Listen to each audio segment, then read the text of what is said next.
My name is Billie the Kid. My name is a whisper in dusty saloons from Lincoln County to the Mexican border, a curse and a prayer.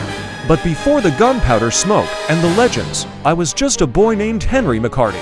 I came west with my mother, chasing the sun and a cure for the sickness that burned her lungs. We were looking for a new life, but the frontier gives nothing for free. It only takes until you have nothing left but the name you make for yourself. When my mother died, the world turned cold. I was just a boy, alone and hungry. Hunger will make a thief of any honest man, and I was never that. It started with a loaf of bread, then a side of bacon.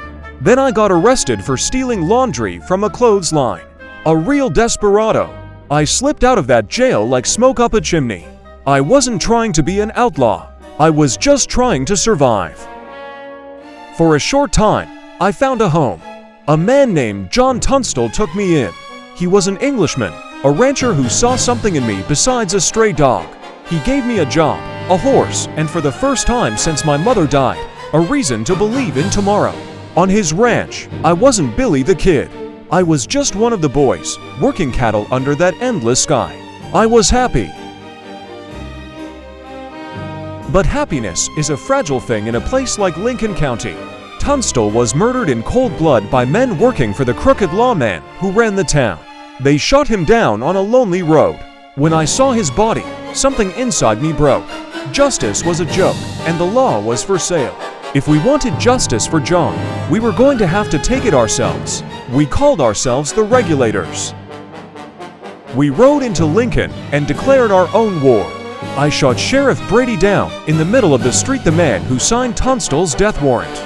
The gun felt heavy in my hand, but my aim was true. That's when the stories started. The newspapers gave me my name.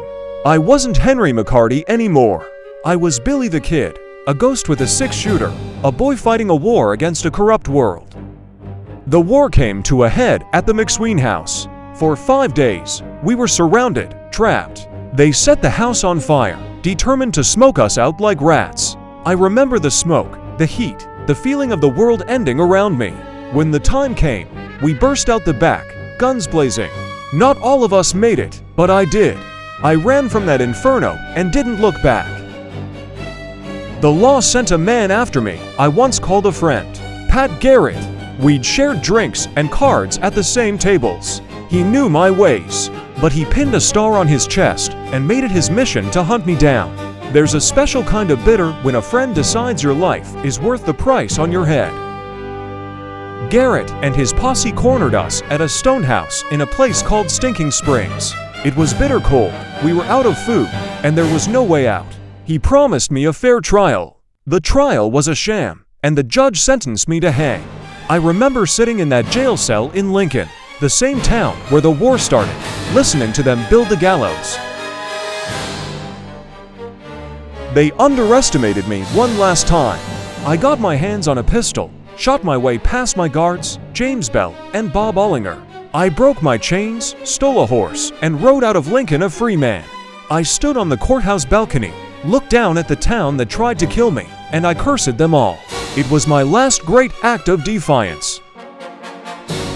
My freedom didn't last long. I was laying low at an old friend's ranch in Fort Sumner. It was a dark night. Pat Garrett was waiting for me in the shadows of the bedroom. I walked in, saw a figure in the dark, and asked, "Quinn S." He fired twice.